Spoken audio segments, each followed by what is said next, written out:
why am I working so hard? Why? And if you don't know your why, I just don't see the point. If it's not fun, if it doesn't bring me happiness and joy, I don't want to do it. That's my North Star. It's not just millions of dollars. I genuinely want to enjoy the journey to get there. That is the ultimate goal. And once that's not there, it's just not worth it. Before we get into this week's episode, I'd like to quickly talk about the new studio that we're filming in. It's called Offset Studios. Myself and business partner Chris opened this up. It's a 3,000 square foot, 4-set building. Each set has a different vibe to it. Our goal was to create a space for individuals and businesses to tell their stories through the lens of a camera. Each set has a different vibe. We have a 70s set, a speakeasy, a very bright white room, and a kind of old school hair and makeup. Our idea is to kind of fill this with creative individuals that are looking to share their story online. I think that's enough blabbing. Let's get into the show. Welcome to the Calgary Sessions. This is episode number 198. I'm your host, Jeff Humphreys. Before I get into it today, I'm kind of bouncing between like, subscribe, and all the classic things. If you like this one or something stands out, shoot me a DM. On any platform that I'm on. I'd just like to hear what resonates with you. So that would be appreciated. Today's guest, Laura Nakins, did the intro. She was on the show, spectacular guest. And she's like, hey, I got a friend that I think would be good on the show. So that's how this one came to be. So please name and who you are. Yeah, my name is April Brown, and I am a born and raised Calgarian. And yeah, I'm a new mother and an entrepreneur in the city. And yeah, I love Calgary. It's always fun to sit across from other born and raised Calgarians. Yeah. There's enough of us around, but It's fun to actually, there's so much more nuances to it. Like when you're born here, there's just, you know a lot of things. Yeah, you do. Almost too many things though. You're like, and you know so many people. I feel like if you connect with someone who's born and raised in Calgary, you're like, oh, I know that person. I know that person. There's so many like interconnections. Yeah. Yeah, for how big this place is, it still happens. All the time. Yeah. Did you watch Laura's episode? I did. Okay, good. Yeah. Because so you have some context on what this is. Oh, absolutely. Yeah. I watched a few episodes since. Okay, good. Yeah. Some people don't. And so Right. I asked the question just to because that kind of puts me on a page of like, okay, how much context do I need to give them of like what's going to happen and where we're going to go? Right. That's why I asked. Yeah, Because it's like some people are like, I don't know who the hell you are. Right. But you invited me and that's it. Yeah. No, she was super excited about doing this. So I've been following ever since she told me about her going on. So Cool. Yeah. So take this thing back. Where you grew up, we know that. But how, parents, siblings, school, sports, all the things. All the things, And yeah. I'll just kind of like poke you along the way and then we'll figure out where you are today. Awesome. Yeah. So born in the 90s, actually. That's all I'm going to say. And so grew up in Calgary. Laura and I went to some of the same schools, and definitely a Southwest girl. I feel like once you grow up in like a suburb in the city, you kind of stick to that city or that suburb. So yes, I still live in the Southwest. I have not ventured out of my quadrant. And yeah. So funny. I know. I'm the exact same way. Isn't it funny? Born in the Southwest. Yeah. Won't cross the rivers. No, you're like I'm in sorry. That's way too far. I'm not going east at all. So yeah, born and raised, I grew up playing soccer as well at a very young age, very competitive human naturally. And actually, from a very young age, I actually always talked about owning and operating hair salons, which is such a weird thing to say. Like even my family tells me, like, you were 11 years old and you said, I'm going to own hair salons across Canada. So super weird, but I've always had a passion for the hair industry. So at a very young age, I actually started working in a hair salon, like 15. Like that was one of my first jobs, just to kind of see if I liked it. But always grew up playing sports. I have two parents. My mom actually passed away 11 years ago with ovarian cancer. And my dad is still in the city. And I have one brother. So I grew up with an older brother, and we're only 2 years apart. So very competitive, naturally, just like in the home. And yeah. That natural like jam. Yeah.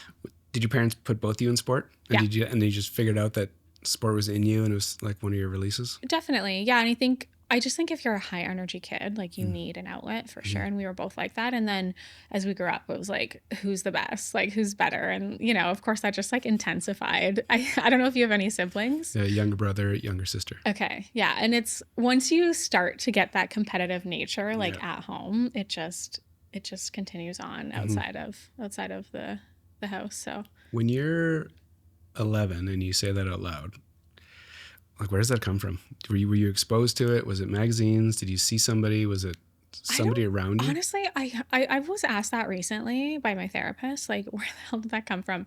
I think truly, so my parents actually split up around that time. Okay. And I think I was already starting to think about a career, which is so weird. I think it came from like a place of survival, which is so odd. And why hair? I have no idea. I always joke, like I see photos of myself as a kid and I'm like, well, it's probably because I had so many bad haircuts that I was like, just bowls. Yeah, just like the worst haircuts you could ever imagine.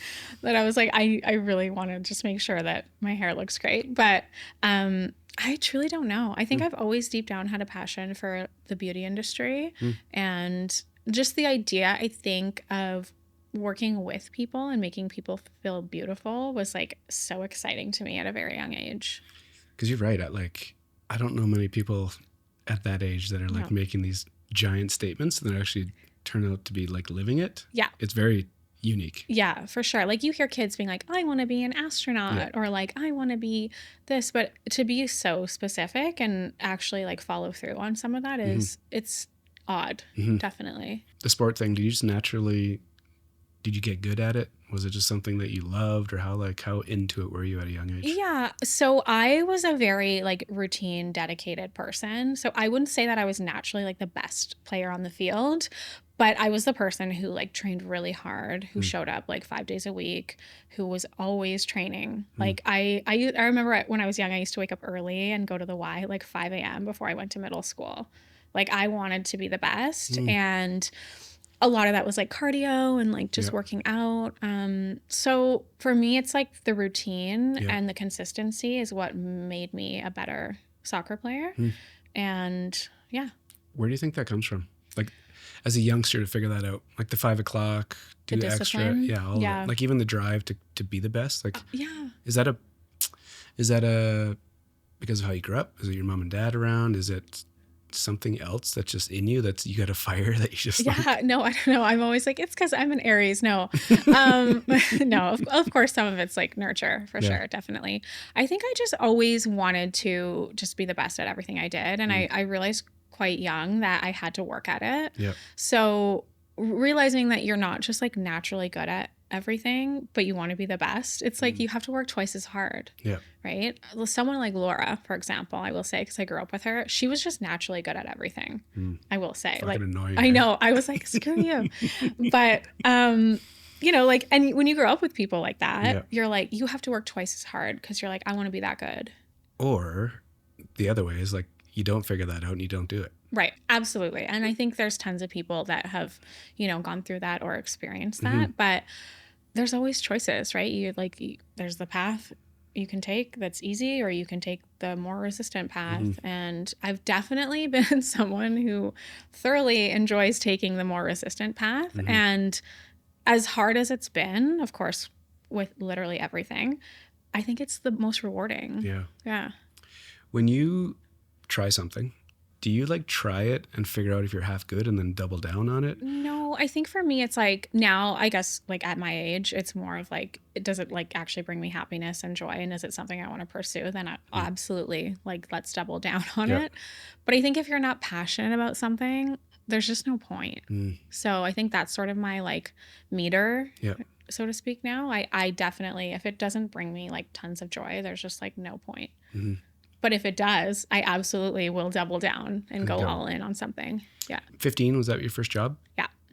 So you wander into these salons. Yeah. And does your family, do they think it's odd that you're so like you're so focused on this? And how did you get your first job? Was it just perseverance? Was it luck? Was it like, how'd you get it? Yeah. So I think when you're so serious about something and you're like, this is what I want to do, this is what I'm passionate about, I was definitely able to meet the right people for sure and get the right job. I remember I worked at Her name was Lenny, and I don't know, honestly, not sure if she's still alive or not, but she owned Willow Park Hairstyling, and she was like a fierce lady back then.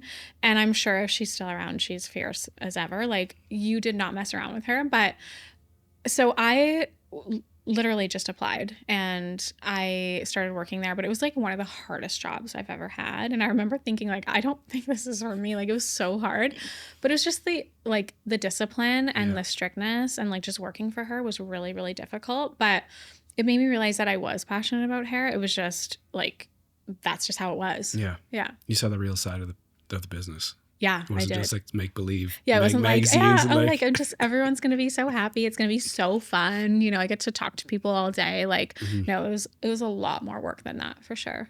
What else had your attention like in high school? 15 is high school? Yeah, it was kind of like the beginning of, or the end of grade 9 kind of thing, and going into high school. Well, of course, boys, definitely. But yeah, it was mostly soccer. I was a pretty dedicated person. Like, I got an ACL injury when I was 18 that like devastated me. So until that time, it was like all in on soccer, and hair was just like something I was getting into. So the soccer, did you have a vision for it, an idea of what you wanted to? Oh, for sure. Absolutely. I was like, I'm going to go to university. I'm going to do, like, I had so many big plans, but like national team plans or like? Yep, absolutely. Yeah. Even to play for Alberta as well. Like, that was also that was like my next thing. So I think, yeah, just going through an ACL injury. And at the time, I remember there was like 6 ACL injuries on my team. Like, it was so common. So realizing that was like my life now, I definitely took a step back. I still played at like a club premier level, but it was hard to get back into it after, for sure. What do you think? Like, what was the hesitation, or what was the? I think you just hesitate, right? Yeah. Like, you just when you play on the field, like, you hesitate a little bit more, so you don't go as all in on every move, and it definitely holds you back and changes you as a player. And I had this like big brace. I remember my team used to call me like Bionic or something. And it just wasn't the same. Yeah. When you graduate high school, do you have a plan? Do you have a direction? Are you like, did you crush school also? So I actually took cosmetology in high school. So I went to Beaverbrook, actually. Yeah. Crazy. I don't know what high school did you go to? I went to Mary's. Okay. But I spent a lot of time at that rink. Yeah. Because I played for the Buffs. Okay. Oh, you were a Buffs guy. Yeah, that's so funny. I was not a Buffs bunny, by the way. I was like anti-Buffs bunnies. Damn hockey guys. Yeah. I was like, get away from me. But yeah, so I definitely, in high school, I knew I wanted to take hair. You were like it was like that was that clear. Yeah, that clear. So I took as many core courses as I could along with cosmetology, because it was like 50% of my credits and 50% of my classes. So, but it was interesting, like when I started cos in grade 10, we had like, I think there was like 40 students. And by the time we graduated, there was 12 of us. Wow. I think out of the 12, 3 of us still do hair today. So it really like weeded out people that weren't serious, because I think when you get into high school and you take all these extracurricular classes, it's like cosmetology just seems fun. Yeah. Right? Like, as a girl, you're like, hell yeah, this would be awesome. But then you get into it and you're like, oh, this is actually like really hard work, and working on people and having clients in high school. Like, it was wild for sure. Did it feel right though? Like, it did. Yeah. Just all that sacrifice, all the, 40 to 12, that's a big drop. Yeah. But it just clicked all the way through. It just clicked. Yeah, absolutely. So yeah, I loved it. Absolutely. And I worked on my apprenticeship. So it's just like every other trade. You have like a red seal. So you have to go a certain amount of hours in salon and then in school. So I started my apprenticeship pretty young as well. Like, I graduated and I was pretty much a licensed hairstylist at 18. Is that unique? Yes, absolutely. Just that age to have it all. Definitely. Yeah, for sure. I mean, I interview people now and I like see where they're at, and it's just so different. But when I meet someone like me, I'm like, absolutely. You can tell they have like a passion and a fire in their belly. It's not as common, but yeah. So when you graduate, you kind of have everything buttoned up. Yeah. Then what? Do you like off to work I go? No. And then I think for me, one of the things I really valued was independence. So I always worked really hard in high school and continued on, because I really just wanted to like move out of the house and like for some reason I was in such a rush to grow up, and I think that was a lot to do with the home life. So yeah, I was like living on my own at the age of 18, like renting a condo, and it was a lot for sure. If I could go back, I would stay home longer and absolutely not do that again. I would save money and like enjoy being a young adult. But that drive to like grow up quicker, was it just an internal thing? No, I think a lot of it had to do with like my parents separating and like really, I think I took on more of a parental role, or like I had to grow up really fast because of that situation. So I think I just always stepped into like a caregiver role at quite a young age. So for me, it was just like a natural progression of independence. Yeah. But now when you look back on it, it's interesting because you, at a young age, you were doing a lot of things. Well, you're being very independent. Yeah. But that's young. Very. Like, yeah. I'm sure you come across youngsters now that are like, yeah. And you're like, well, and I look at my daughter and I'm like, no way would I want that for her, you know? But I think it's all like nurture for sure. And like just the environment I grew up in. Yeah. Just different. Yeah. So you're doing your thing. Where are you working? What's your first, was it the same place you were doing your apprenticeship at? Is that where you So I didn't, you know, I'll be honest with you. I didn't stay at that salon very long. I found it really, really hard. And then from there I moved on. I tried different salons. Like I tried to like really find my niche in my home. Just based on the culture of the salon, based on the people that come through, the team members? Culture was the big thing for me. And then just a natural like growth progression. Like if there was no clear path of like where I was going and like the growth aspect to it, I didn't want to work there. Were you guessing at it, or were you asking questions and the answers that you were getting back were just like, exactly. Yeah, it was just not clear for sure. And what were you looking for? Like just a natural like career progression, you know? What does that look like in your industry? I have no fucking context absolutely. on it, but like, so when I'm thinking about it, it's like, you know, I had a friend of mine, another Laura actually, that owned a salon. So I'm like loosely, she still does your hair? Yeah, that's awesome. But I don't understand what the progression looks like in a salon. Because it's like, you know, you get a chair. So what are people looking for? Yeah. So I think one thing that's super clear for me is like, I definitely wanted to own and operate a business that was different from what I experienced in my journey. And always have known that? Yes, absolutely. For sure. I definitely was like, we have to do things differently, you know? And oddly enough, actually, when I was growing up, the industry was primarily ran by males. So it was still like a very male dominant at the top type of situation. Now it's definitely turning over, and like more women entrepreneurs are working in like higher power positions, even on like the product side and the back end side. But it's taken a long time to get there. So, which is odd because it's a like predominantly women industry. So for me, I had always worked with these male owners, and which I will say, like one person that I worked with for 6 years, I worked with him exclusively because he taught me and gave so much to me. And he was like a really strong person in my growth and in my life. And he comes to my salon. Amazing. Like every time I see him, it's just like this, it's so great to see, you know, how far we've come. But I think for me, it was really like clear that not a lot of people actually cared, right? Like it was almost like a numbers thing, right? And you're just like a person that worked there. And like,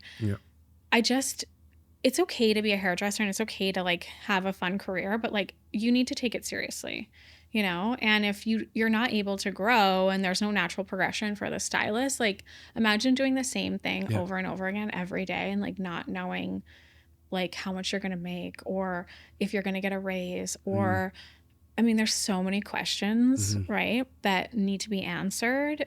And not that I need to know that as soon as I start a job, but it should be very clear where you can grow and how much you can grow for sure. Like any other career. Yeah. So you start, if you ask the questions about like the splits, you know, if you're there for X amount of time, one would hope that, you know, once you proved yourself, you have a loyal following, you know, you're doing good for the salon, that your split actually starts changing. Yeah, absolutely. And like, let's talk numbers. Like, I think a lot of salon owners don't talk numbers at all, which is so weird because like, that's all it is. It's like sales and targets, right? Like it really is.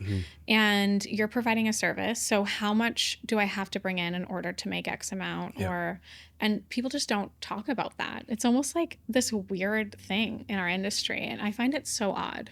Have you flipped the script on that idea? Absolutely. Yeah, for sure. I'm so transparent, and we talk numbers all the time. And I talk about like, this is how much you need to make this. And it's very transparent, which is how it should be, It's interesting though, like when an industry's been around for this long and it's been handled the same way over and over. To change it, that takes some energy. Yeah, absolutely. And I think also in the same sentence, to run a business differently and to hire stylists who've never worked in a business like that, who have only known the other, it's like either really like attracts them and they're like, this is exciting. I actually like can have a career here. And it's very clear to me how I can grow and make more money in my life. So I can buy groceries and buy a home and own a car. Yeah. Or they're like totally afraid of it. And they're just comfortable staying in the same. So it's interesting. It definitely pushes. I feel like it pushes the wrong people away and brings in the right people. Yeah. Yeah. When you're bouncing around, maybe bouncing's like an exaggeration. But I think anyone in my industry has done that for sure. Yeah. And you find this mentor. Do you know right away that you found your like spot for a little while? Yeah. Like you'd had enough experiences of like testing things and getting some insight? Yeah, for sure. And like, I wouldn't say he was like the nice person to work for, but he gave a shit. So I was like, this is like the person. Cause I feel like for me, I'm just the type of person, if I'm not growing, I feel like I'm like dying, like, and I don't know if you feel that way, but it's like this natural, like you just want to grow and experiencing it. It's not always like physical or money or this. Sometimes it's mental, right? So I think to be pushed by someone who actually cares about you, there's like a clear difference. Yeah. And he just made me a better hairstylist. Yeah. Do you think that's a blessing and a curse to live with that kind of that drive to like absolutely yeah? Do you understand it well enough that you can catch yourself and moderate yourself, or are you just like in it? Yes, I definitely know myself. Like I said, therapy changed my life. So I would say anyone who is similar in like very addicted to growth and had to grow up really quickly or kind of that hustle mentality, I would say therapy will change the game for you, because I think there is a lot of power in not chasing things as well. And it's also exhausting to be constantly trying to like grow. Right. And I think becoming a mother has been the biggest blessing, because it literally slows you down in every way, shape, or form. So it's the most humbling experience for someone like me who's just like, what's next? And now I'm just trying to be in the moment versus like always looking for like, what is next? So how difficult is it to like, it's like changing your ethos almost, right? Like you operated in that way for a long time. Yeah. Got you to where you are. Yeah. Which is from the outside, people might think it's a good place. Yeah. You might say it's not, whatever. Yeah, totally. Yeah. Yeah. But like to change that, was it therapy? Was that the only way you were going to figure it out, do you think? No, absolutely not. No, I think therapy helps for sure. I just started therapy, by the way. So I'm on this. Yeah. It's new. Yeah. Okay. Yeah. And I didn't start therapy before I had a kid. I think if I had gone back in time, I would have started before I had my daughter. But now that I'm in it, I think I struggled for a long time to have a baby. So I think I appreciate the moments a little bit more now. And it's really like just changed everything for me. I feel like just way more calm. I'm not in a rush. I feel way more present in the moment. I'm not looking for what's next. It's like, this is the most important thing right now in my life. And I know how fast time is like fleeting. So I'm just really trying to slow down. I think there's seasons of like growth and momentum. And then there's seasons of like, just take a breath and take a step back. So I think COVID was a very take a breath for me. And then after that, it was like sprinting. Like we're going. Yeah, like we're going. And now I'm in a season of take a breath again. Yeah.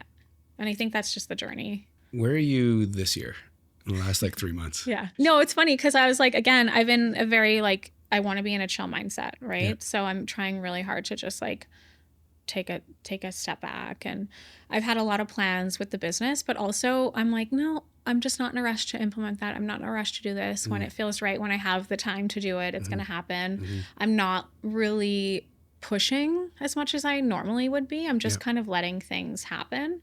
So that feels different for sure. Because usually like it's March, like we're in Q1. It's almost the end of Q1. Your mind goes there, right? Like, it's like, yeah, numbers. normally it's like, yeah, where are we at? What do we need to do? Like, a quarter of the year is gone, right? So I don't feel that though right now. And also I decided, I was like, I want to take like some time off. So I took some time off with my family, and I was like, I just want to see what it's like to work remote for like a month, basically. And that felt really good. And that is not something I would ever consider doing before. Like, I'm like, who am I? What's happening? But the nice thing was, it's like, normally I come home and I feel this like immense pressure and stress. Like, I got to catch up. I'll be paying for, you know, taking a couple weeks off for the next couple weeks because I decided to work a little bit. I didn't feel that like hit the ground running feeling. So that was nice. When you're kind of like making this pivot or thinking about it differently, you said a couple of words, and I might be putting words in your mouth, but That's like okay. Trusting the universe. Yeah.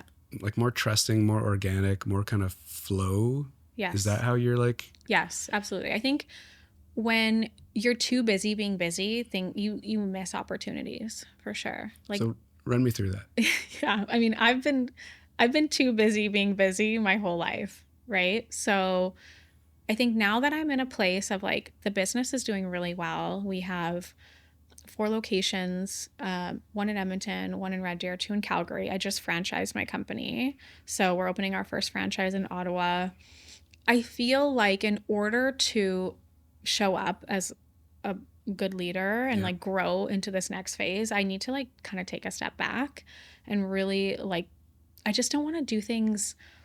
I don't want to react, I guess. I don't want to be in a reactive state. I want to be in more of like a, let's see what happens kind of. I want to make better decisions, not so like quick. Because I feel like when you're growing so rapidly, and this has been like just 5 years since we opened our first location, right? So it's a lot in a short amount of time. It's a lot. And I feel like sprinting for the last 5 years, but the pregnancy and having a baby, it just really pulled everything back for me. And I feel way more clear-minded, and I'm taking more time for myself. Like, I'll have like one day a month where I just spend like an entire day in solitude without a screen. And like, I'm able to make better, more clear decisions when I'm not as reactive. Yeah.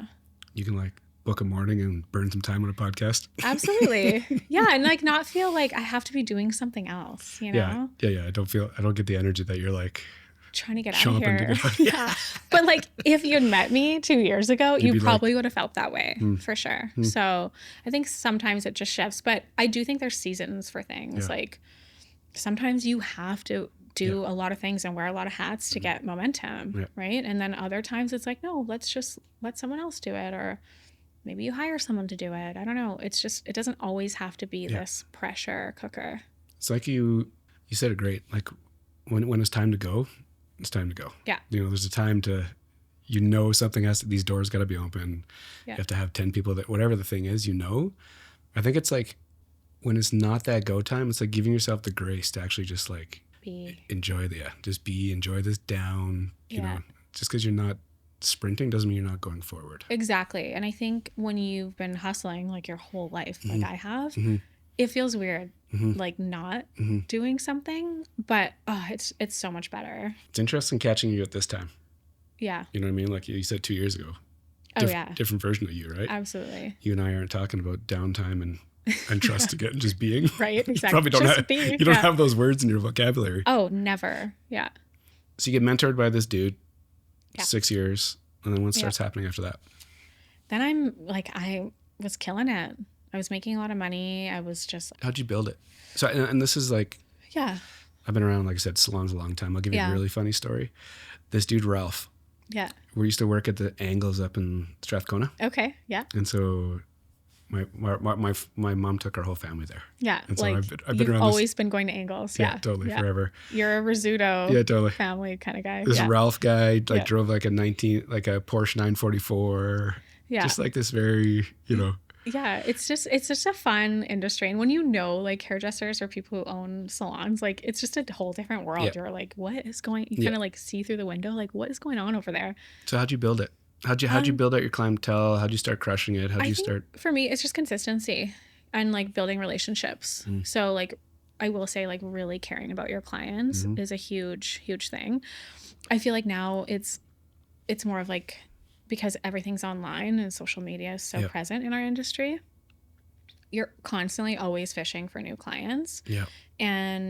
But you have people in your chair that you're not nurturing as much as you should be. So, I mean, what worked back then still applies now. And I still try and teach people that it's not just about the content or the way the hair looks. It's about how you make people feel while they're in the salon. It's 80% personality and 20% skill. And if you don't have the personality to care for someone who is coming in and spending money to get taken care of, if they don't feel cared for, they're not going to come back. Yeah. So it takes a person who really is like focused and really cares about the person spending the money. It's, like it's a basic concept, right? You would think, yeah. But it gets lost somehow? It does, yeah. I think people are just, I think they're too focused on the hair, if that makes sense. Yeah, like they're too, just the outcome, the skill, yeah. And I think some people are missing the connection piece, if that makes sense. Yeah, totally. Because I think when people go to a salon, they still, I mean, you're literally with someone one-on-one. Like, that's the only industry besides like massage therapists really that you are touching someone for more than like an hour. And it's such a personal thing. It's a personal service. So you have to be really personable. Yeah. And like, you have to make people feel really comfortable. After a day, like back when you first started, you figured this out early? This idea of like... Oh, yeah. I was like, I'm killing it because I care. Yeah. How did you feel at the end of the day? Were you young enough that like the energy, like where'd your energy like dips go? Yeah, absolutely. For sure. I mean, when I was young, I had all the energy in the world. I don't know how I did half the things I did. Like, you could like rip through a bunch of clients. Oh yeah. End of the day, go out with my friends like till 2 a.m. and do it again the next day. Like I was wild. I tell my husband now, I'm like, you wouldn't have wanted to know me. I don't know how I did it. But now, like if I was to do a full day of clients, which I don't anymore, I would literally, there's all those like memes and reels. I don't know if you've seen them on Instagram where the hairstylist sits in the car silently and drives home or like will sit in their driveway before they go into the house. That is so real. Yep. You're on all day, every day, and you're talking to people like this. You're basically a therapist and also physically exhausting. You kind of just like I call it like downloading. You need to download and process the day before you start engaging again at home. Yeah, because when you say it's such a like hands-on with somebody, both like physically and emotionally too. Yeah, because you have to. Some people want to talk, I'm sure. Others don't. Yeah, but the ones that want to go, you have to show up. You're on. So you have to like do your job. Yeah, but also listen, react. Yeah, make them feel special. All the things. And. Yeah, all the things. Did you go work for somebody else? When did the idea? So after the 6 years, I actually, there was an opportunity that came across my door. It was a different concept. So it was like a co-op situation, which I'd never seen this. I still have not really seen it in the industry, to be honest with you. So everyone like quote unquote owned their chair in this salon. So you actually like bought in as like a shareholder. Okay. And you it was almost like a chair rental situation, but you owned part of the business and you were in charge of like duties and you did stuff. So it was a very niche concept. So at the time, I would say I was probably doing about $130,000 a year in just hair services. So I was like, I think I'm comfortably like ready to make this move. So I bought into this niche concept. I wasn't in love with it for sure. I think there were because there were 7 other chairs, right? And it was an odd number and they like designed it to have an odd number so you could have odd numbers when you're voting for things, and it was different for sure.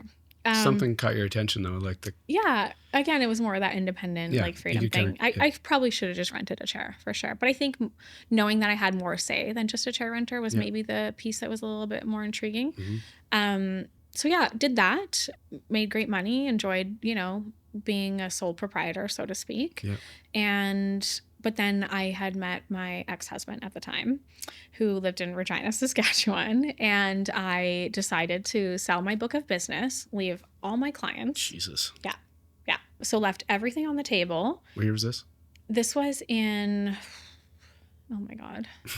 Sorry, it's a block. No, it's all good. I feel like there's like before COVID, there's like this whole other life. And then there's like the after COVID life. I would say it was like 2017, 2018. Okay. Yeah, give or take. Yeah.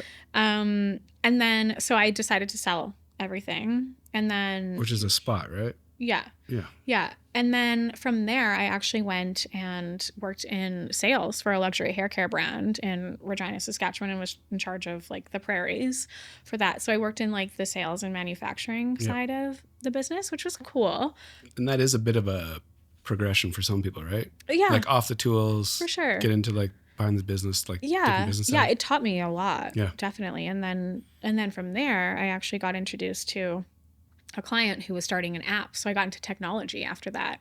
So it was really cool. Like I did a lot of things in the industry, more on the back end, not just doing hair, that led me back to Calgary, ultimately divorced. And and like then COVID hit, and I would call that, I think that was like the greatest reset of my life. But what were you doing leading into, you were doing the app stuff leading into COVID? Absolutely. Yeah. So I was working, I was the head of sales and partnerships like globally for this app. So it was like, we were all bought in, like everyone was like 100% on board, and you're hustling. Like I think I went on like 20 flights that year. Like I was exhausted, and it was 2019. Yeah. I was just like so burnt out. And Did then, you know it in the time? Did you feel your energy? oh yeah, like you were absolutely. like dragging your ass? Yeah, for sure. Cause I was like going through divorce as well. So it was like every angle of it was hitting me. And then 2020 hit, like the first quarter of 2020. And then I was like, okay, I actually, it was like the biggest blessing of my life. Yeah. Did you have any way to manage it leading up to that? Were you trying anything? Was like fitness a part of your thing? Was it just like work? Yeah. Fitness has always been a part of my thing for sure. But, I don't know. I feel like when you go through a divorce, it's like you like grieve so hard. So I was just like trying to lay low and like not do much. I was really focused on work. Like that was sort of my outlet at the time. But fitness was always a part of my journey for sure. Yeah. I feel like that was my therapy and has always been my therapy until I started therapy. You know what it really is? Yeah. I'm like, now this is good. Yeah. This is real. Yeah. That's why they're real professionals. Right. Yeah. You're like, exactly. that's why they exist. Yeah. So the COVID reset. Yeah. It's interesting. I don't really give COVID any like much thought for me personally. Yeah. Obviously it was a giant thing in the world Of course. for a long time. Yeah. But I started my business in October 2019. Okay. So right before as well. Yeah. And then started the podcast. The first podcast went out like December 1st, 2020. So I was just kind of like, and my business is like digital marketing. Yeah. So it was kind of interesting because a lot of people were trying to figure out digital at the time. Yeah. Yeah. And I was working at home because I didn't have an office. So Yeah. it it affected me, but it, kind of, not like this kind of reset moment. Yeah, for sure. What did you go through? And did you like, did you catch yourself taking a big breath and be like, fuck? Oh yeah. It was the first time in my life I didn't do anything for 10 weeks. Like I've always had like, I was always working. I was always doing something, always hustling, just really working nonstop until then. So I really got to spend time with myself and be like, what does April want? Like, what brings April joy? And so it was a great time for me to really sit down and think about how I wanted to move forward with my life. And you did go there? Oh, yeah. Like you put some real thought into this? Totally. Yeah. I remember I called my aunt and uncle who had a place in Sylvan Lake, and they weren't using it. And I was like, I want to go to your cabin for a week alone. Like, I know that sounds crazy, but I just want to like think. And so I was able to just sort of go and really think about my life and what I wanted to sort of come back to. Because obviously I knew COVID wasn't going to last forever. Yeah. I think we all were anticipating it to last a lot shorter than it did. But yeah, it was a great time for me to just sort of hit the reset button. And then from there, I came up with a full business plan and was like, I really want to get back to the girl who had like big hopes and dreams. I think I went through a divorce, and I would say that relationship wasn't the healthiest relationship. Yep. So I was very much like in a box in that relationship. So I went from owning, my own chair, my own book of business, selling that, just basically giving a big part of my life away for someone. And like looking back, hindsight 2020, I should not have done that. But I was very much in a box in that relationship. So as soon as I was out of that and like in a better headspace, I realized like I want to get back to who I wanted to be and things that I wanted to do. And yeah, I was able to, like, I remember that week I came back with Rootbar, the logo. That week in Sylvan, you came back with it all? I just came with a drawing. Like I had a drawing done. I remember I trademarked it right away. I was like, yeah, I want to do this. This is where I had the most joy in my life. It was always working in a salon. And yeah, I was like, I think it's time to go all in on my dreams. So You say it very casually yeah, right now. yeah. But like when in you the have, moment. yeah, when you have experience of like working really hard for other You've done people, I was like, it's time. Yeah. Was it like pure clarity after that week? Yeah, absolutely. Yeah. Some people have resets and they never really, like you had an awakening damn near. I did. Like, yeah. which is very rare, I think. Yeah. You know, you can like, you put yourself in a situation to like rediscover yourself. Yeah. However, whatever words you're going to use. Yeah. And you came out with the idea. Yeah. That usually doesn't happen. Yeah. You know what I mean? Usually it's like well, my experience, when I hear these stories, it's more organic. Yeah. You know, it's just like, well, one thing leads to the next. yeah, but you actually put yourself in a situation to actually figure it out. Yeah, for sure. And again, I've never had time to do that. Like I've never had time to like sit around and think for like days on end, right? I've always been like around people, or like I'm just not someone who spends a lot of time in solitude. So it was really refreshing for me. And a lot of it was like journaling and stuff. So just like getting thoughts and feelings out of your mind and onto paper and sort of expressing yourself that way. I think when you naturally progress, like I think the world just slows you down, right? Like your responsibilities, things you have to do, like of course you have the ideas of things you want to do, but to actually have the time to do them, like when are you ever going to have that time? So you have to create that like space and time. And I was just lucky that the world was literally shut down. Waiting. Yeah. So it's one thing to come up with the ideas. Yeah. You know, to give yourself space to like dream and come up with a concept. Yeah. It's an entirely different animal to actually execute on it. Yeah. Yes. Yeah. And so what was your move? Like when COVID kind of like releases its grip, did you have an idea of how it was going to happen? You've been around the business long enough? Yeah. I'm sure you had ideas of like, I got to do this first, I got to do this second, like order of operations. So for sure. How'd you figure it all out? I just like threw myself into it. I mean, I definitely had a really solid business plan for sure. And then like a written out, like, oh yeah, huge. And this is, so it's really funny we're talking about this. The podcast that is out right now. Yeah. 193 or 4. Yeah. This guy, Peter Izzo, he owns Cappuccino King. Okay. Yeah. It's old school Italian guy. Yeah. No business plan. Really? And and we laughed about it because he's just, you know, he said entrepreneurs fly by the seat of their pants. Yeah. Businessmen have a plan. Right. And he was, you know, kind of jabbing at himself. I Yeah. had no plan for anything. Yeah. So as soon as that's what I was asking you. Yeah. You fully blew it out, wrote it all out. Yes. Like dialed it. Because I think for me, I have to visualize it. Like I have to see it to believe it, you know? And I was very clear to me, like I wanted to franchise this business. Wow. I want to have locations across Canada and the US. And you have to like have the mindset of like, you can see it for it to happen. I don't think things can happen to you and maybe you get lucky, but if you don't really know what that North Star is or like the why or like the real reason why you're getting up and doing the things you're doing every day, I think life's just going to happen to you. It's not happening like for you, you know? I don't know, but that's just my opinion. No, I like this. That's why this show is so cool. Yeah. Because there's your example, there's Peter's examples, and there's ones in between. Yeah. And for me, this is like, you know, I get my MBA from characters like you. Right. You know, you're like, you're saying things that resonate with me. So yeah, I think it's very unique how you did it. Yeah. But it makes a lot of sense. Yeah. And I think you do. I mean, of course, like things happen to you. Yep. It doesn't always go to plan, but you definitely have to have a plan. You have to know why you're doing the things you want to do, for sure. So plan gets laid out. Yeah. That was whatever amount of time ago. Quickly where you are right now, because I'm not going to go there yet. But like, how close are you to the original plan? I would say I'm a little behind, for sure. I didn't like, I was like, oh my God, we're going to like blow up. I'm going to have 10 locations. I'm going to like, there's some numbers to it. Absolutely. For sure. And like just owning and operating a bunch of small businesses. And like, I think now I realize that I'm very much in like the test phase, right? Like proof of concept is a real thing. And you need to work on your systems and your processes in the business to really prove the concept in order for it to take off. So I would say I'm like I'm so close to that takeoff. Yeah. And I'm really enjoying again, like I said, the downtime and where I'm at right now, because I know it's going to blow up. Mm-hmm. But I think for me, I had to go through all those things previously in the last 5 years to get to where I'm at today. Yeah. For sure. Now looking back, I think if I had grown as quickly as I wanted to, something catastrophic probably would broke. have happened. Yeah, for sure.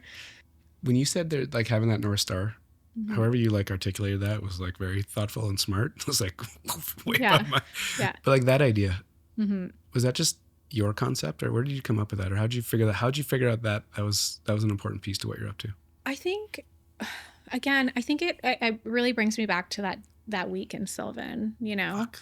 I know. This place sounds magical. I know, right? They sold, I would invite you, but they sold it. Yeah. Oh. I know. So, of course, everyone sold their properties after COVID because they made a ton of money. But for me, it really is like, I think it always comes back to like, why, right? Like, why am I doing the things that I'm doing? Why am I working so hard? Why? And if you don't know your why, I just don't see the point. So for me, it's like, if it's not fun, if it doesn't bring me happiness and joy and actually give me freedom and time back into my life, I don't want to do it. So that's sort of like, that's my North Star. It's not just millions of dollars and all those things would be great. Like, but I genuinely want to enjoy the journey to get there. And I want to have fun and I want to laugh. And I just, you know what I mean? It's like not that serious, I guess. So I think for me, like, as soon as it stops being fun and I am not happy or I lose my spark or whatever you would call it, that's for me, like, sort of my measure on things. And I think it's really important to understand like why you're doing the things you're doing, you know. Was it easy for you to figure out your why? I think it was for me because I had lost like myself in so many different versions of my life that I really realized that this is like what I want to do and how, when I'm the happiest kind of thing. But I think you have to go through a lot of trauma and grief and loss and like all the things in your life in order to like really figure out what that is, you know? I don't know. I think it's hard. I don't think people just wake up and they're like, I know exactly, you know, what I want to do and how I want to do it and all this stuff. I think you genuinely have to go through hard things in order to figure that out. Which makes sense, because it's kind of a rough way to go about it. Yeah. You kind of like got to not get to the bottom, but you know, slip down a bit and then figure it out. Well, it's like you can't experience the greatest joy in your life without knowing like the worst pain. Like those two things have to coexist in order to feel one or the other, right? So you decided to spin all this up. Spinned it up. And so your first, like, when you're part of that group that you could buy into the chair, there's 7 of you. Yeah. You like dipped your toe in being an entrepreneur and running your thing. Yeah. This was a different gear. A completely different gear. Natural? Yeah. Did you hit your stride quickly? Did you kind of have the right tools to pull this off?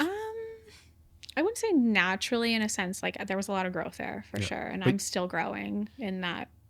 You know, entrepreneur leadership is like a whole other ball game, and I think I will be investing time and energy into growing as a leader my whole life, because I don't think that's something that you're just naturally good at. I think you genuinely have to work on it. Yeah. But I think for me, it's like finding the right people, working with great people.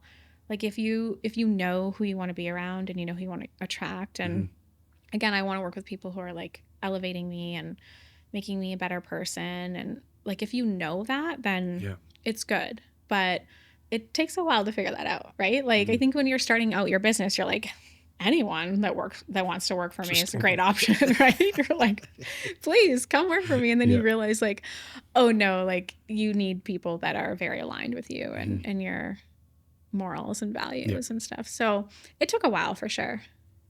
When you said it earlier that you had always thought about running your own thing or having your own thing. So when you hatch this idea, it's not a total stretch. Like it's not just like you wake up one morning and be like, I'm going to start my own thing. Yeah. You planted the seed years and years ago. Yeah, at a very young age, yeah. So then when you actually do it, it doesn't feel like such a leap. Yeah. Because I think some people get caught when they're trying to figure out like their why. Right. If they're working for like corporate, you know, downtown cubicle thing. Yeah, they're burnt out. It's not working. Yeah. And the why thing is a big, heavy question. Yeah, it is. And I think, again, you have to like experience like what it's like to work for the opposite or, you know, hate your life so much that you just never want to experience that again. But you know, people always say, oh, I want to get into entrepreneurship because I want more freedom and more time and, you know, more money. It's like, well, I hate to tell you, It's not always the case. And the more money you make, the more money you spend in any business. And the bigger you get, the more problems you have. Like, it's just everything scales along with it. But it's just, how are you managing it? Who are you hiring? You know, what kind of systems do you have in place for things to run properly? Like, there is opportunity to create more space and more time and more freedom, for sure, but you have to have the right processes and systems and people working for you, and you have to be okay stepping away. I think that's the other thing too, is like, a lot of these entrepreneurs are like, yeah, I want to do this, I want to do that, but they're not able to like actually let other people do it.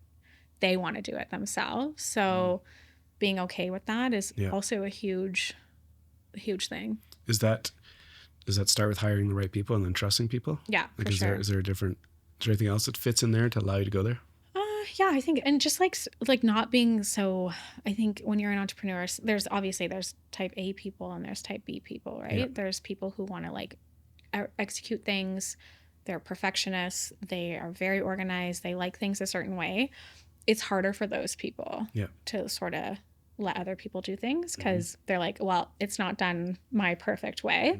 And then there's people like me who are a bit more like, it's okay, as long as someone tries to get it done and does it to the best of their ability and we learn something from it, it's all good. You've always been like that? No, I think I've just had to realize it. Yeah, just work on this person. Yeah. I used to be very much like in control of everything and wanted to control everything, for sure. Is that sustainable, you think? No, absolutely not, for sure. I think you're either like, I just don't know how anyone would be happy doing that. Yeah. So where this thing is today, bunch of moving pieces. Yes. Franchising, which seems like a fucking different animal. Yeah, it is. Yeah. As you've been growing it, has it been very organic, or have you been very strategic of when the right time is? Are you seeing an opportunity? Does a lease come up? Does somebody? You know what? At first, I was very much like going after certain things. Yeah. Now, because I've been able to sort of slow down and just like enjoy my life a little bit more, things are happening to like for me. You know, like opportunities are coming to me. People are actually like coming to me being like, hey, do you want to buy my business? Do you want to buy my salon? Do you want to do this? Do you want to do that? So I think naturally things are just progressing as they should. But now I'm like, okay, now I'm entering, like, I've got this amazing thing going on. I've got an amazing team. I've got all these people. And now I need to enter like a different version of April, and I have to like level myself up even more. So that's sort of what I'm getting prepared for, because franchising, it's like, now I'm going to be like a CEO of a company, and it's just that it's going to require a different version of me. So that's like going to be the next big step for me. Yeah. Do you know what you have to figure out? I mean, I'm just constantly learning. I'm in a learning phase. I'm getting mentors. I actually just got accepted to this program that only like 20% of people get into. It's a mentorship program, and you can stay in the program as long as you want. So super excited about that, because I do think that having mentors that are focused on the leader and not the business are really important. And then going to therapy, as I said, is really a huge one. And just constantly learning and like taking courses and going to things and just being open to what I don't know. So you're being very like proactive with it. Yeah, for sure. I want to just be a sponge right now, because I just think it's going to be, I don't know that version of April yet, you know? Did you just figure that out by yourself? To like, because it's a very thoughtful approach to it. Yeah. Well, I think naturally we all have that like, that mindset of like, am I going to be able to do this? Like, you know, what's the word I'm thinking of? Like self-doubt? Yeah. Like we all have that like, you know, imposter syndrome inside of us. I'm sure a little bit. It's just other people, you know, are a bit more open with it and not. So I think a little bit of that imposter syndrome was like, ooh, yeah, like if I'm going to become that person, like I got a lot to learn. So, and that way now if I'm doing the work and I'm learning and I'm growing, it's not an imposter. It's like someone who's actually putting in the reps, like, you know, showing up at the gym at 5 a.m. and 5 days a week, right? Yeah. Like it does take a lot of discipline to get to every level of your life, I think. It's funny you just brought up that like 5 a.m. Yeah, because it's kind of like there's like a relation there, right? Like you have to commit to, and you have to commit to things regularly, I think, in order to grow. So do you give that much thought of how you're operating as a youngster, like the baseline you created then, to how you're doing it now? Yeah, I think it continues on, right? I think when you grow up with that sort of discipline and it's like in your life, you don't, I mean, I've never fallen off of my discipline in any way or form. I've always been a very disciplined human, and I've always known I've had to be. Yeah. So it's just been a routine for me. Yeah. I hate when I'm off a routine. I feel like that feels really off for me. What would get you? What would be like off routine for you? Like if I didn't go to the gym Right. for like a week, Yeah. like I would feel terrible. You know? Lost. Yeah, I'd be like, what do I do? You know? So where it is right now, and people are approaching you, you're the organic side of this. Yeah. Is it surprising you? Yeah, it is. It does surprise me for sure. I'm like, oh my God, what? Like, yeah, but now it's like, I kind of think it's fun. I'm like, this is fun. I feel like this is what it's all about. I definitely, you're either chasing or you're like receiving, right? Yeah. So it's just the phase that I'm in right now. And I think, again, it'll switch soon. Yeah. But I'm just trying to be open and a little bit more relaxed and let things happen. Yeah. Is it, you like smirk when you say it? Yeah. Because it's just funny. Is it it's fun like, right now? Or is it? It's just not organic to me, right? Yeah, So you're like working at it. Yeah. Like I feel like it's work to just not be doing all the things that I should be doing. So it's just a different season. And I'm trying my best to enjoy it. And like, again, just having a 9-month-old daughter has like really shifted gears for me. So yeah. My last job, I worked for this restaurant group, and when I started, there was 33 locations. Yeah. And when I left, there was 66. Yeah. It was like a different franchise model, but I've watched it. Yeah. You've seen it. I've seen this model like play out. I've seen like how this corporate office, how the CEO operates in a franchise kind of model-ish, with a bunch of like joint venture partners. Yeah. So I've kind of watched it. I watched it for 9.5 years. Yeah. Is there anything you're like? Give me some advice. No. Just kidding. So the reason I was brought this up because like when you said like you're going to be the CEO of this thing, you already are the CEO of a thing, but this different version of it, it is a different seat. It's a different seat, and you have to think differently. You're working with different people. You have to hire different people. I mean, even hiring people of that caliber is like, oh my God, like I hope they like me. It's just different. So I think when you have owned and operated a small business for, right now it's been 5 years, it's like, okay, I have to like step out of that and be this other person almost. So I'm excited about it. I think it's going to be a really cool challenge, and I'm excited to work with people who are, again, like smarter and who have experience that I don't have, and just really surround myself with like high level thinkers. And so it's going to be cool for me to grow, but I just want to be prepared to like get to that point, You're very thoughtful about this. Yeah. Well, it's a big thing, right? Like and I don't want to do it like just to do it. I want it to succeed. So I think people get really caught up in like money. Yeah. I've been approached by multiple people in the US to buy Rootbar and like to take it, and like Run. I'm not motivated by money. I want this to be like sustainable. I really care about the brand. I really care about my industry. I care about the people that I work with now. It's just for me, it's like an experiment almost. Like I want to enjoy every step in the process of it, and I want to grow with the company. So it's not just like a quick paycheck for me. So I don't know. It's different. It's different. Your approach is like very, it's very, as I'm like listening to all this, it's very unique because you have this side of you that's like very structured, driven, like have a lot figured out. And on this other side that's just, and let this thing happen. Yeah. And it's this very interesting dance between the two. Yeah. Which is, and I think it makes a lot of sense. Yeah. I think people that go all in on the one thing, that are chasing the money or the quick out or whatever it is. Yeah. Yeah, I think your approach is like very, very interesting. Well, and when you think about life, like, I mean, what am I going to do? Like if I grow this thing and sell it and it's like 100 locations, like what do you do after? What would you do? Exactly. Like I literally don't know. You couldn't picture a version of your life that you could not right now. Yeah, I couldn't. That's how much I love my job and like love what I do. And I think that again, it's like sort of that why. Like if it wasn't fun and it it didn't bring me joy and happiness, I would probably be like, let's sell this thing. Like, someone take it to 100. Someone take it. Like, I'm out.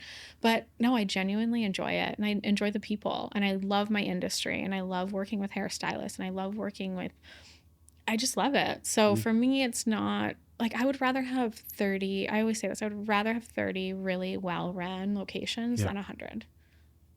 I just think there's more, people are happier when they're doing better.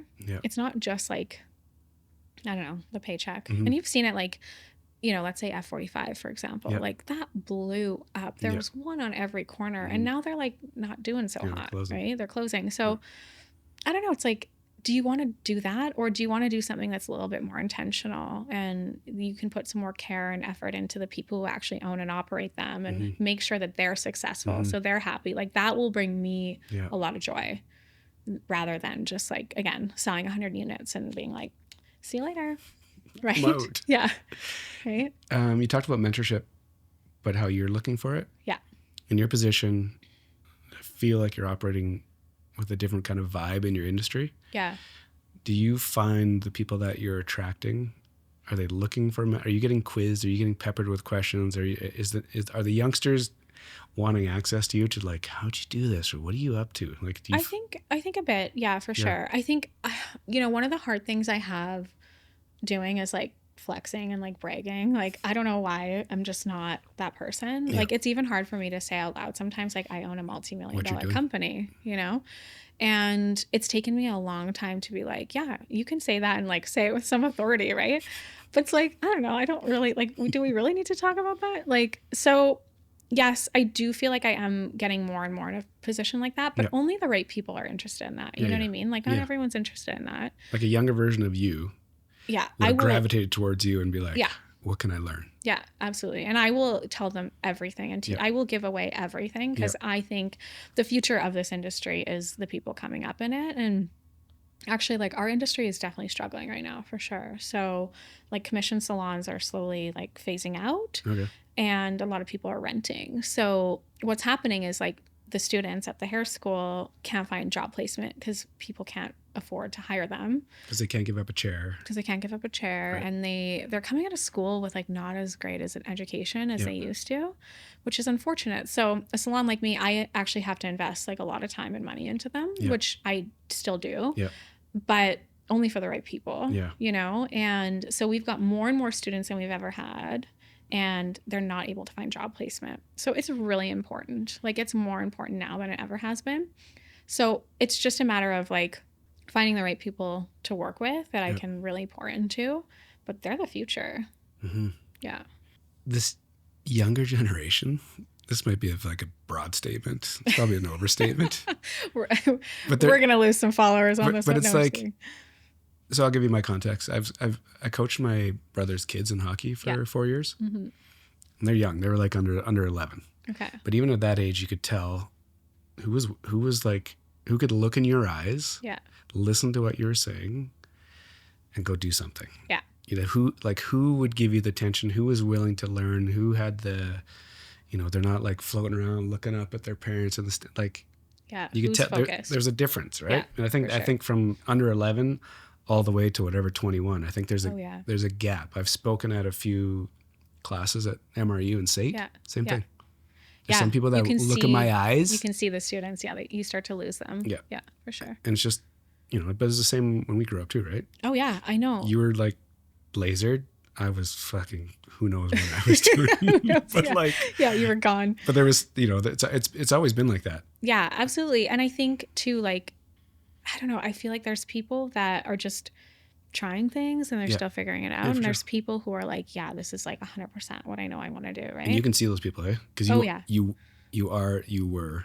Yeah. So you know what those signals are. Yeah, for sure. And like, those are the people, of course, I want to invest in every industry. I think there's people like, I mean, let's be honest, there's always going to be the A, B, and C employees, right? Or the people that you work with. But it's the A players that I'm like, let's go, you know? And when you say that, do you like give them like all the opportunities to get there? Absolutely. Yeah. Just turn them on. I'll give them a goal. They'll crush. Like, we just keep going, you know, because to me, there shouldn't be any ceiling. Right. And I want to invest in people who are invested in Rootbar and my company. And who are invested in themselves, you know?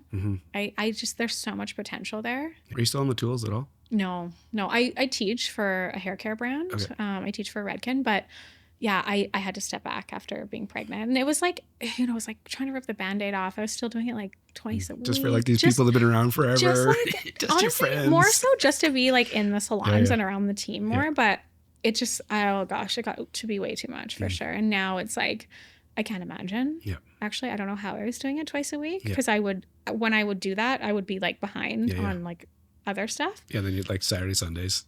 Yeah. Evenings. Exactly. Yeah. Answering emails and catching up on finances and bookkeeping and just like tons of stuff that you have to pay attention to. But I think now that I'm off the tools, it's been the biggest blessing. Yeah. But having, like, I literally had to have that hard stop, and that was the pregnancy. I was like, okay, this You is like it. these big moments. These Yeah, big I moments, do. like, yeah. It's just like there's a before and an after, right?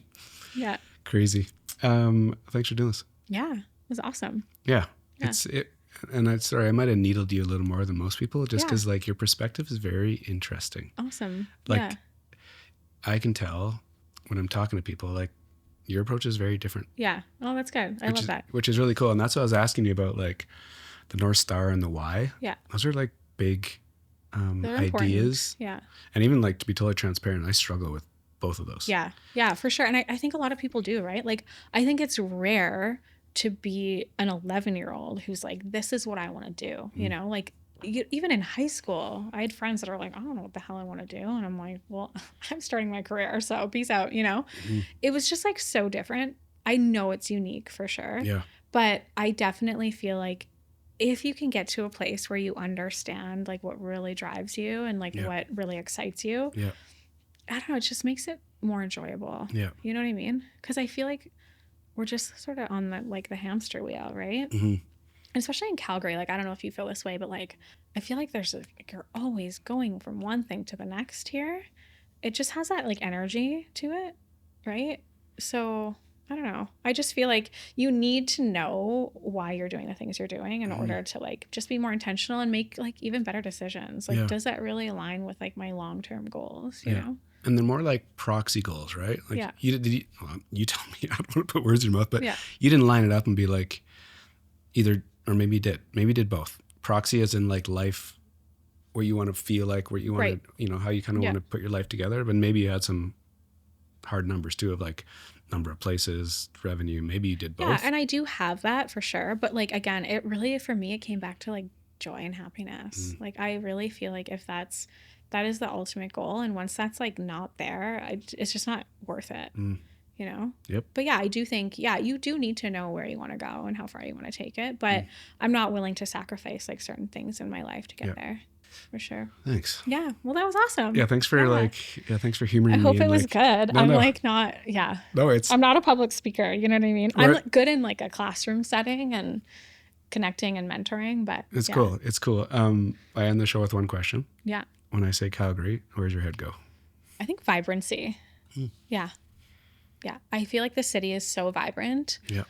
There's like a certain energy here. And you feel it, like, even when I like went on vacation, came back, like, there's just like a certain energy to the city, and I've always felt that way. Yeah. Which kind of you alluded to just a few minutes ago of like, maybe it's not that, like, Calgary has this vibe to it, where there's something to do, always to do, but it's also just, I think when you're vibrating in the right space in this city. Yeah. It's like a lot of, there's so much opportunity here. Yeah, things start happening. Yeah, for sure. Thanks for taking the time. Thank you. Cool to connect. Yeah, it was awesome. Thank you, Laura. Yes, thank you, Laura. Bless you. That's the cool thing about the show is because generally, if a guest comes on, has a good experience, you may walk out and be like, fuck, that guy's a joker. Yeah. But usually they have a good experience. Yeah. And then somebody like Laura's like, yeah, I want to refer someone. That's yeah, it. So absolutely. that's the magic here. Yeah, I love it. Thanks again. Yeah, thank you so much. That was awesome.